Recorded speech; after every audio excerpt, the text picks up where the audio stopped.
Okay, tayo po ay magpapatuloy sa ating pong series sa hapon at na pinamagatan nating Christian Virtue of Love mula sa 1 Corinthians chapter 13. So, I invite you again to turn your Bible, 1 Corinthians chapter 13, verses 1 to 5c. So, basahin lang natin yung mga naunang talata na tinalakay na natin to refresh our minds dun sa mga mahahalagang turo ni Pablo patungkol sa Christian virtue of love. Verse 1. Kung ako'y magsalita ng mga wika ng mga tao at ng mga anghel, subalit wala akong pag-ibig, ako'y nagiging isang maingay na pompyang o batingaw na umaalingaw-ngaw. At kung meron akong kaloob ng propesiya at nauunawaan ko ang lahat ng mga hiwaga at ang lahat ng mga kaalaman, at kung meron akong buong pananampalataya upang mapalipat ko ang mga bundok, ngunit wala akong pag-ibig, ako ay walang kabuluhan. At kung ipamigay ko ang lahat ng aking ari-arian, at kung ibigay ko ang aking katawan upang sunugin, subalit walang pag-ibig, wala akong mapapakinabang. Ang pag-ibig ay matiisin, at magandang loob. Ang pag-ibig ay hindi maiinggitin, o mapagmalaki, o hambog. Hindi magaspang ang kilos, hindi nito ipinipilit ang sariling kagustuhan. At ito po yung ating pag-aaralan ngayon. Hindi mayayamutin. Parang nagre-react na kagad kayo no, dun sa bahaging yan. Ano? Hindi mayayamutin. Yan ang ating pag-uusapan ngayon. Ngayon, hindi natin maikakaila, mga kapatid, na habang tumatagal at lalo nga meron pong impeachment trial ngayon sa Senado, sa ating Vice President, ito'y nagpapatuloy, lalong lumalalim at sumisidhi din ang tinatawag nating division dito sa ating bayan. Yung social media ay punong-puno ng mga magkakasalungat na opinyon. Kung papansin niyo, maging yung mga respetado at magagaling na mga abogado, magkakaiba-iba rin ang kanilang opinyon, no, sa mga usaping ito. At isang bagay ang napansin ko na yung kanilang mga opinyon at interpretasyon sa batas motivated din ng kanilang partisan spirit. Di ba? Motivated din ng kanilang mga, alam mo na, political inclination. Yun yung nagsishape ng kanilang mga opinions, interpretation. Samantalang sila yung mga abogado. Di ba? Kaya, yan ang nangyayari ngayon. Halimbawa, yung usapin na, ano ba yung usapin ngayon sa Senate? Tama ba na yung presiding officer ng impeachment court ay hindi ang Senate President? Talagang makikita mo yung debate dyan. Mga abogado rin ang nag-uusap. Sabi, pwede naman. Sabi nito, hindi pwede. Oo.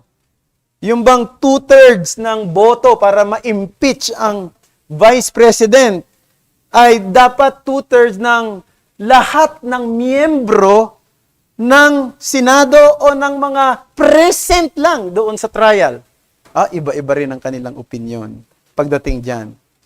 At sabi ko nga, ang mga opinyon ay nakaangkla sa kanilang partisan spirit. At yung sadly, partisan spirit frequently influences the way people think, the way people speak, the way people judge the issue.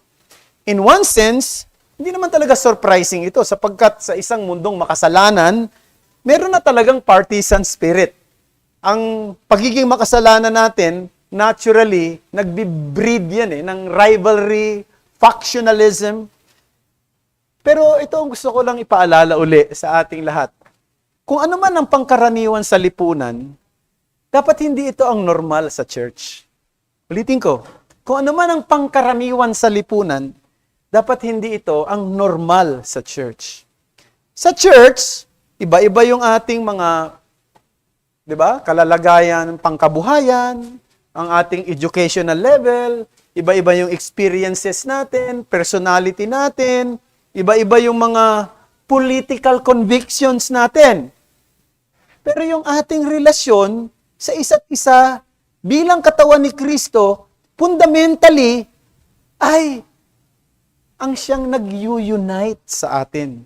At ito yung isang bagay na dapat nagbibigay ng pagkakaiba sa Christian church sa mundo o sa lipunan na ating kinagagalawan ngayon. No? Sa mundo na kinagagalawan natin, talagang kitang-kita natin ang division. Hindi lang naman yan nangyayari sa Pilipinas. Nangyayari rin yan sa United Kingdom, nangyayari rin yan sa Amerika, nangyayari yan sa iba't ibang bahagi ng ating mundo. Pero sana sa church ay hindi. No? At hindi napo-fuel ng iba't ibang pagkakaiba natin yung unity, yung peace and sweet fellowship that dapat ay nai-experience nating lahat, no? Kaya yun ang ipaalala ko lang sa atin mga kapatid, sapagkat tayo, ang iglesia, ay hindi binubuo ng mga kulay ng balat, ng hugis ng ilong, di ba? O ng lingwahe, ng cultural background or what. No? Sabi ng Bible Galatians 3:28, paalala lang natin. There is neither Jew nor Greek, slave nor free, male nor female, for you are all one in Christ Jesus. So we are one in Christ Jesus. And the love of Christ is the foundation of our unity. But Christian love is how that unity is preserved and expressed day by day. Now, walang kapitulo o kabanata sa Biblia na nagdi-describe ng pag-ibig ng higit na maliwanag, matingkad at maganda kundi yung 1 Corinthians 13. Pinaalala ko na yun ang nakaraan sa atin. At dito, china-challenge ni Paul yung world's understanding of love. Kasi typically, ang mundo, dinidefine nila yung love in terms of emotion, sentiments, romance, di ba? Pero si Paul, nung pinakita niya yung love, mas malalim yung meaning. Tinawag niya yung love na, chapter 12, verse 31, a more excellent way. So para kay Pablo, ang pag-ibig ay isang daan. Hindi lang isang pakiramdam, kundi daan. And this is especially important because the church is composed of people with different spiritual gifts, different personalities and experiences and levels of maturity. And God never intended His church to be marked by uniformity. No? Bagamat may mga church, no, nag-uniform sila, no, puro puti. Nakita nyo? Meron ako nakitang church na ganyan dati. No, somewhere dito sa may Taguig. Na padaan lang naman ako, pagtingin ko, puro mga nakaputi. Yung talaga sila, no? So gusto nilang ipakita their uniform. Actually, mga kapatid, the church is never intended by the Lord to be marked by uniformity. Rather, He delights in unity in diversity. Unity amid diversity. And yet, kung ini-embrace natin yung diversity natin, pagkakaiba-iba natin, meron pa rin tension dyan. Sigurado, mas matindi pa nga You know? Kaya nga, ang napaka-profound ng sinabi ni Paul, love is the more excellent way. So, ngayon, at the beginning of this chapter, Paul teaches that love is the only motive that makes our service and sacrifices acceptable to God. Kung walang pag-ibig, kahit na napaka-extraordinary na ng iyong kaloob, no? Kahit na nagagawa mo yung hindi nagagawa ng normal na tao, kahit pa nga daw isakripisyo mo yung sarili mo, kung walang pag-ibig, walang kabuluhan. We gain nothing. We are nothing, and our works profit nothing. Now, having established the supremacy of love, nag-proceed naman si Paul to describe its character. And very striking yung kanyang description. Sapagkat yung description ni Paul ng karakter ng love ay puro na sa negative, negative way of describing it. Ibig sabihin, hindi niya sinasabi ganito, kundi hindi ganito. No? Yung pag-ibig, di ba? Sinabi niya, ang pag-ibig ay hindi hambog, no? Hindi mapagmalaki, hindi mainggitin, di ba? Yun ang mga sinasabi niya eh. No? Hindi magaspang ang kilos, hindi pinipilit ang sariling kagustuhan. At ngayon naman, hindi mayayamutin. No? Nayayamot na ba kayo? Ha? Ang pag-ibig ay hindi mayayamutin. Pag humahaba yung preaching, nakakayamot din, ano? Ngayon, sabi niya, actually, medyo mababaw yung translation sa Tagalog. Eh. Kasi sa ESV, love is not irritable. Medyo sakto sa Tagalog. Pero sa other translation, halimbawa NIV, I think mas tama. No? Hindi naman ako laging NIV, pero pagdating dito, tama siya. Tingin ko, love is not easily angered. Sa New American Standard Bible, NASB, love is not provoked. Now, Paul is not teaching that a Christian should never experience anger. Scripture clearly shows na may mga panahon na maging ang Panginoong Hesukristo nagagalit. At mayroon tinatawag na righteous anger, matuwid na galit. Diba? Si Kristo, nung naalala nyo, ilang beses niyang ginawa yan. Actually, 2 beses niya. He cleansed the temple. No? Pagkatapos, diba, nagpapahayag siya ng galit sa mga Pariseo na napaka-hypocrite na mga pag-uugali. Na sabi pa nga, kayo nga, para kayong mga, parang mga nicho na puti ang labas pero bulok sa loob. So, ganun niya dinidescribe. Pinapakita nung galit eh. Pero, ito yung tinatawag kong righteous anger. Pero merong sinful anger. Ito yung dapat nating labanan. At ito yung dapat na ma-overcome ng pag-ibig. So ito yung mensahe na gusto kong bigyan ng pansin. Love is the God-given antidote to sinful anger. So, differentiate na natin, merong righteous anger, merong sinful anger. Yung sinful anger, dito tayo madalas nahuhulog. Pero ano ang paraan? Ano ang daan para ito ay malabanan?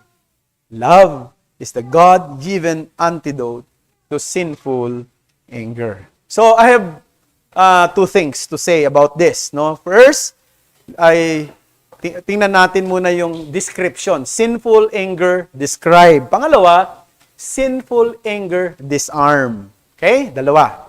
So, describe muna natin. Maraming description yung sinful anger. Kaya lang, hahaba tayo rito. Magiging mayayamutin tayo, sigurado ko. Kaya, sinamarize ko lang sa dalawa. Unang-una, yung tinawag kong impulsive anger. Yan, impulsive anger. Ano ba yung impulsive anger? Madaling magalit. Bugnutin. Init ang ulo. Madaling sumiklab. No? Yung madaling ma-provoke. Meron bang ganyan sa atin dito? Ha? Yung mga natatawa, kayo ba yan? O may naaalala ko yung ibang tao? Proverbs 14:17. A man of quick temper acts foolishly, and a man of evil devices is hated. Tama ba yun? This is true not only in our relationship with other people, but also in our own personal experience if you are honest with it. We all know how easily sinful anger can arise within our hearts.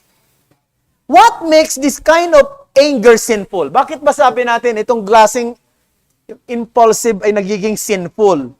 Kasi madalas ito ay nakadirekta sa maling object o maaaring napoprovoke ng mga trivial matters. Ibang maliliit na bagay, napoprovoke ka. Ang sikip naman, inis ka na kaagad, galit ka na. At marami ka na, sinisi mo na yung gobyerno sa, no? O kaya, di ba, ang init, no? Naiinitan ka. To the point na ang dami nang pumasok sa isip mo at may mga lumabas na sa bibig mo. Something like that. No? So, maaring nakita mo sa bahay, hindi maayos ang pagkakaayos ng sapatos. Di ba may mga, ewan ko lang sa inyo, may mga tao talaga yung, di ba very orderly, maayos yung mga lagay ng sapatos, walang nakaganyan. Pag may ganyan, gagalit na yon, di ba? So maayos, dahil nung nakita mo na iinis ka na. No? O kaya naman, hindi maayos yung pagkakatupi ng mga damit. O medyo nakalimutang magligpit ng higaan. No? Mga naalala ko tuloy sarili ko dyan minsan. Ano? Pero, o kaya nagda-drive ka, biglang nag-overtake ng mabilis. Galit ka na, no? Gusto mo nang habulin. Huh? Kung sports car lang tong dala ko, sigurado, kaakat ko rin siya sa huli. Something like that, mga kapatid. Mga ordinary situation, yet they can quickly expose the sinful anger lurking within our hearts. Kaya nga dapat talaga nag-i-examine tayo from time to time, mga kapatid. Ikaw ba madaling magalit? Ikaw ba madaling ma-provoke? Pinapayagan mo ba yung mga maliliit na bagay ay mayamot ka? Mawala ka sa kontrol ng iyong emosyon? Alam nyo, love refuses to be governed by petty irritation because it values people more than personal convenience. Ecclesiastes 7 verse 9. Be not quick in your spirit to become angry, for anger lodges in the heart of fools.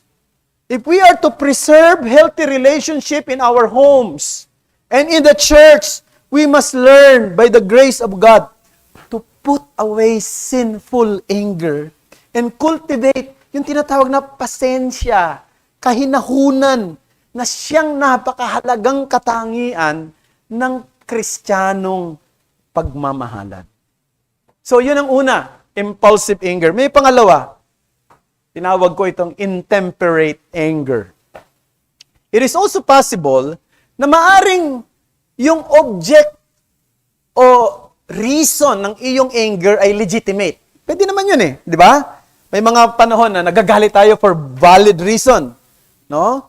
Pero ang nagiging iba, when we express it in the wrong way, no? Maring nagalit ka, tama naman yung dahilan kung bakit ka nagalit. Pero nung i-express mo yung galit mo, hindi maganda, pangit, yun, pumapasok yung sinful anger na tinawag nating intemperate anger. The Bible warns us in Proverbs 29, verse 22, a man of wrath stirs up strife, and one given to anger causes much transgression. Wow. Di ba? When you are given to anger, sabi, nagiging dahilan daw yan ng maraming paglabag, maraming pagsalangsang. Kaya ngayong galit, kapag ka ito ay hindi natin na-check ng husto, manganganak yan ng mas marami pang kasalanan. No? Halimbawa, maaaring nagagalit ka kasi hindi ka sinusunod ng anak mo. No? O maaaring nagagalit ka kasi yung tinetext mo, hindi ka sinasagot, no? Yun lang, hindi ka sinasagot. Pwede namang walang load, di ba? O, ngayon, meron ng paraan para, kunyari, hindi niya nababasa yung sa text mo, pero nabasa niya naman, ano? So, mayroong act of injustice. Maaaring nagagalit ka kasi mayroong injustice na nangyayari. O, sino sa atin dito ang hindi magagalit? Doon sa mga injustices na nangyayari sa ating bansa, sa ating lipunan. Nagagalit tayo. Palagay ko tama lang na magalit tayo. Pero nais kong sabihin mga kapatid, kahit na meron tayong dahilan para magalit, at lihitin mo naman ang sanhi, dapat ang ating tugon ay dapat govern pa rin ng tinatawag na Christian character and biblical standard. We must never allow righteous indignation to degenerate into sinful rage. Righteous na yan eh. Righteous indignation na yan eh. Tapos biglang sa pag-express mo ng galit mo, na-degenerate, bumagsak into sinful rage. No? So maraming iniisip tayo mga notorious na tao na nabuhay sa mundong ito. Siguro kung nag-aaral kayo ng kasaysayan, isa sa mga notorious na tao sa modern time, katulad nila Hitler. No? Kung magalit, milyon ang pinapatay. No? Si Pol Pot ng Cambodia. Kaya doon yung killing fields, nandoon. Hanggang ngayon, nandoon pa yung mga buto ng mga pinatay niya. Ang dami. Si Idi Amin. Di ba si Idi Amin? Sabi, pinapakain yung kanyang mga kalaban sa piranha. No? Si Saddam Hussein. Pero alam nyo, merong unfamiliar leader sa kasaysayan. Hindi masyado nababanggit ito eh. Ang pangalan niya si Ivan IV of Russia. Tinawag siyang Ivan the Terrible. Alam niyo kung bakit siya tinawag ng Ivan the Terrible? Kasi hindi niya makontrol yung kanyang galit. Pag nagagalit siya, minsan simpleng galit lang na hindi niya na makontrol kung saan-saan na napupunta. Isang tragic incident, nagtatalo sila ng kanyang anak. Naku, yung tungkod niya, binato niya sa kanyang anak, tusok yung anak niya sa dito yung tungkod, pumasok sa katawan, patay. Kaya medyo maglalalayo kayo sa mga may tungkod dyan. Ha? Baka delikado tayo dyan. Baka medyo... So mga kapatid, my point is this. That story reminds us of a sobering truth. Uncontrolled anger can destroy in a few moments what has taken years to rebuild. No? So meron kaming sabihin natin malapit na rin kamag-anak. Nagalit doon sa asawa niya kasi hindi niya makita lasing. Sinira yung bahay niya talaga. Sinira niya. Kinabukasan, sira na yung bahay niya. Imagine mo yung sirahin mo yung buong bahay mo, di ba makita yung asawa mo. No? Siyempre, kaya lang naman di niya makita. Kaya tatakot sa kanya, lasing eh. Naintindihan? Yun yung sinasabi natin na yung hindi natin na-control na galit, yung itinayo ng matagal na panahon, pwede mong masira eh. Pwedeng mawala. A moment of fury can damage relationship, can ruin reputation, can leave wounds that may never fully heal. Christian love refuses to surrender to such anger, brethren. No? Hindi tinatanggi ng Christian love ang kamaliang ginagawa. Pero dapat sa pagtugon sa mga bagay na mali na ginagawa, dapat nabibigyan pa rin ng karangalan si Kristo. Proverbs 16:32, whoever is slow to anger is better than the mighty, and he who rules his spirit than he who takes a city. Hinahangaan natin yung mga tao ng kasaysayan na nag-conquer, no, ng mga maraming mga lugar, no, dahil sa kanilang kagitingan. Halimbawa, Alexander the Great. No? He conquered the known world of his time in just short period of time. Napoleon, no, sinasabing the Emperor of France. Ang daming teritoryo ang na-conquered niya. Maraming mga victory na na-achieve niya. Pero pagdating sa Proverbs, ang sabi, ang mga magagaling na conqueror daw, hindi yung mga nagko-conquer ng city, kundi yung nagko-conquer ng kanyang sarili. Ng kanyang sariling espiritu. So, yan ang dapat gawin. Kasi it is far easier to subdue an enemy than to subdue our sinful passions. The sinful passions of our own heart. The challenge for every one of us is this. Sino ba sa atin dito can honestly say na hindi nag-struggle sa sinful anger? Meron ba? Siguro kung magtatanong tayo rito, if I were to ask you among us here, na sino yung hindi nagre-wrestle sa ganitong problema?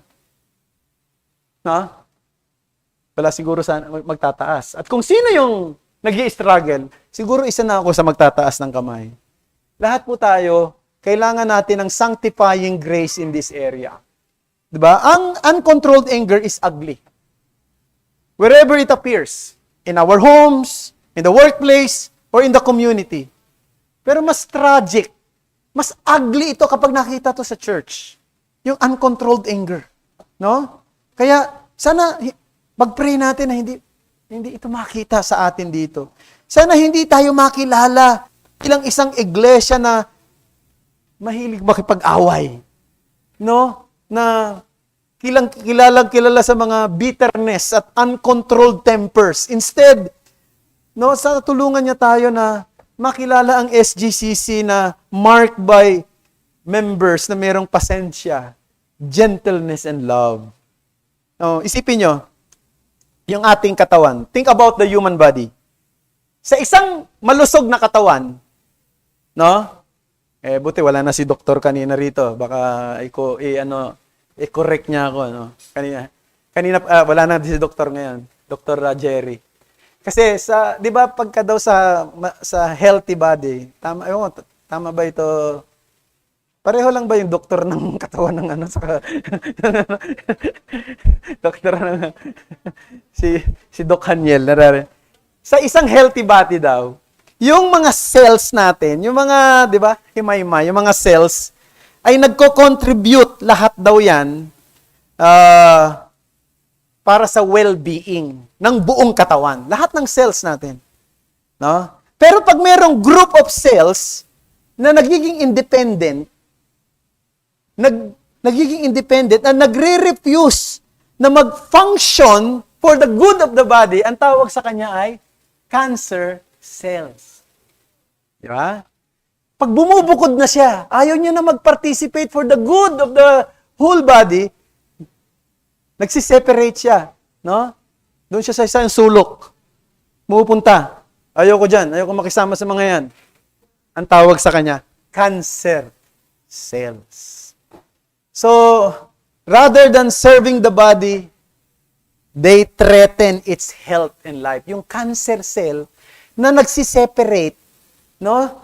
Doon sa ibang mga cells na nagko-contribute for the well-being of the whole body, ay nagtitreten naman ng buong katawan para ito ay masira.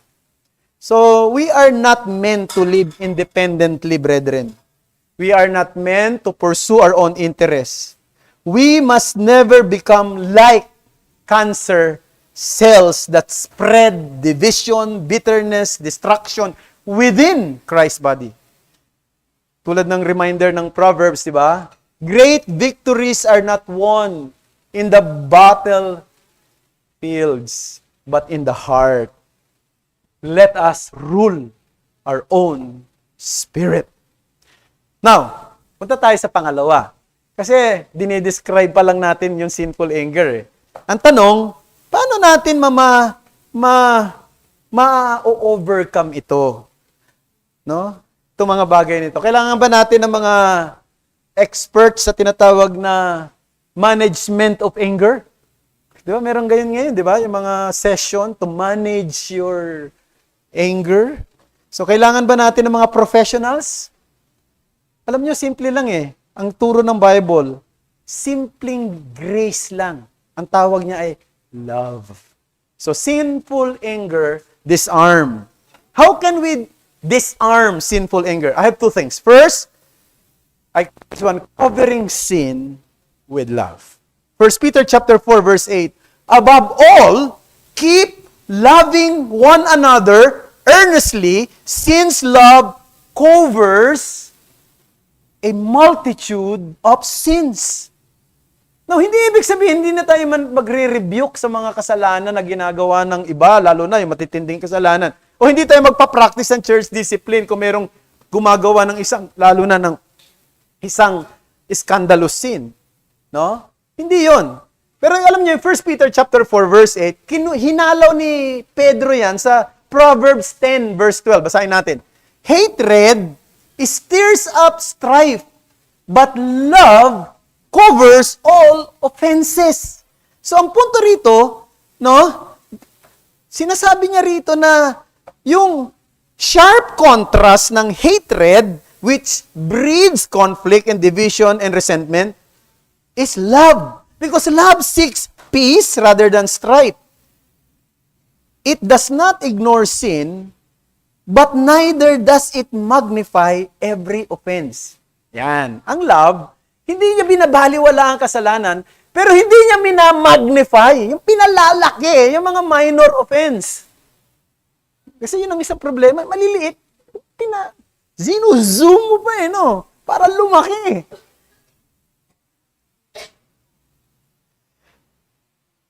Hindi, tulad ng sinabi ko, hindi ibig sabihin, hindi ka naman re-rebuke sa isang kapatid na nagkakasala. Malinaw naman ang turo ng Bible Kailangan natin na kausapin ang isang kapatid na nagkasala sa atin, no?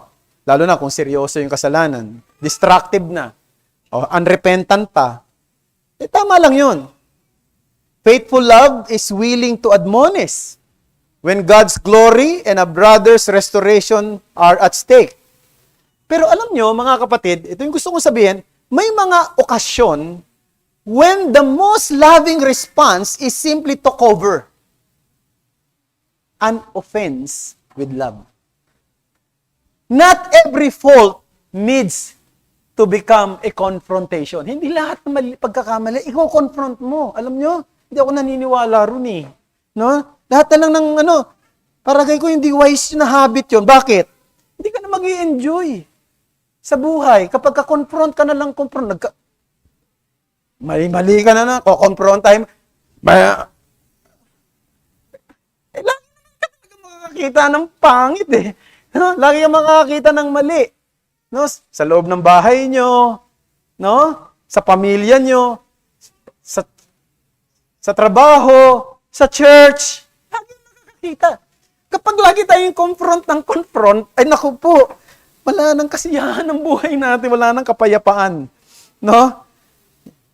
Kasi ang mangyayari niyan, fault finders ka na lang, di ka na rather than peacemakers. If we insist on correcting every flaw, we will become fault finders rather than peacemakers. No? Hindi na mag-enjoy ang buhay natin. May mga panahon na kailangan mag-confront, pero may mga panahon ang kailangan ay forbearance. Diba? No. Kahit na sabihin niya, no, hindi. Sabi niya, May mga panahon talaga, mga kapatid, forbearance. May mga kasalanan na dapat pagsisihan. May mga pagkakamali na dapat palagpasin na lamang. No? Love knows when to speak and when to remain silent. It knows when to correct and when to patiently overlook an offense for the sake of peace. No? Sino ba yung pwede nating tularan pagdating dyan? Sino ba? Hindi ba ang Diyos din ang talagang tutularan natin? Kasi ang Diyos, hindi siya in a habit of confronting us. Pag nagkasala tayo, kino-confront ka. Hindi. Ang totoo, pag nakita mo sa Bible, hindi ganun ang Diyos. Psalms 103 verse 10, He does not deal us according to our sins, nor repay us according to our iniquities. Yan ang Diyos. Psalms 130 verse 3, If you, O Lord, should mark iniquities, O Lord, who could stand? No? Kung laging tatandaan ng Panginoon ng mga pagkakamali, sino nang makakatayo sa Kanya? If God were to deal us according to every failure, none of us could survive. Instead, He shows remarkable patience, mercy, and long-suffering towards His children. In the same way, brethren, dapat ganito rin tayo. No? Christian love should reflect such gracious spirit. While we must never tolerate unrepentant sin, neither should we make every imperfection a battlefield. No? Yung maliliit na pagkakamali ginagawa natin, digmaan na eh. When you are hurt by someone, dahil sa kanyang sinabi, no? O maaaring nag-joke siya, parang na-offend ka, wag mo agad i-confront yung tao. Isipin mo muna, bago mo siya i-confront. Kailangan ko bang gawin to? Talaga bang intensyon niyang saktan ako? O maaaring slip of the tongue lang yon. Maaaring biro niya lang yon. Kasi may mga taong nagbibiro, hindi lang magaling magbiro. No? Nakakita na ba ngayon tayo? Nagbibiro, pero hindi magaling magbiro, kaya ang pangit ng dating. Parang nananakit. Di ba may mga ganun? Huh? Ano ba yung personality niya? Talaga bang mahilig siyang manakit ng tao? Talaga ba siyang mahilig? Di ba, dapat i-consider natin yung mga bagay na yun eh. Because love is willing to give others the benefit of the doubt.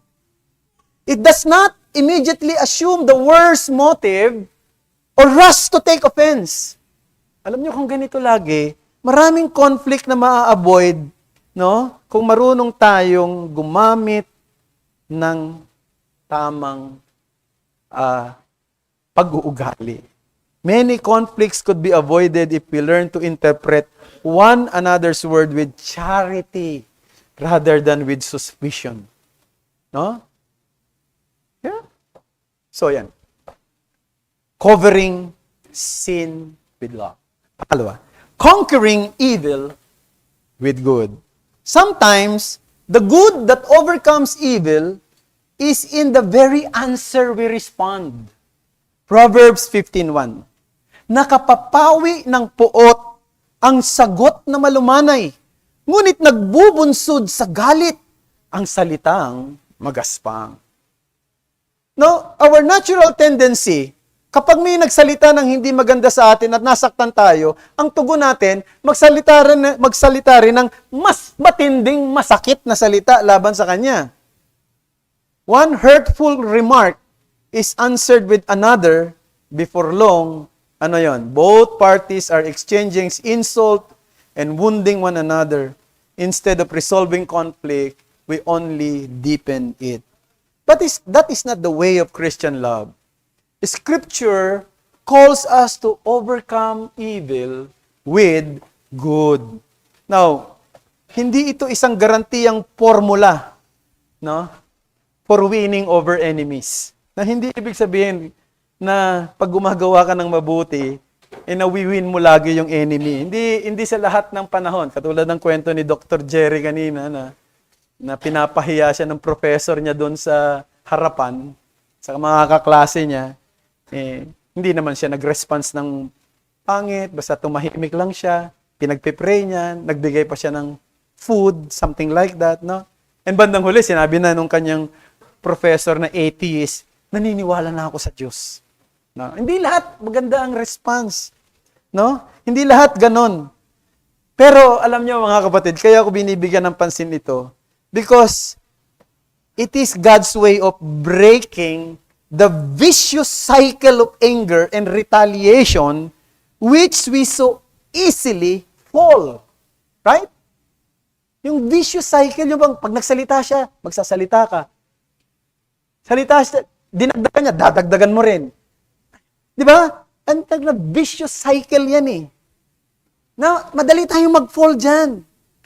Someone must refuse to return evil for evil. And love empowers us to just do the good. So, brethren, this is precisely how God dealt with us.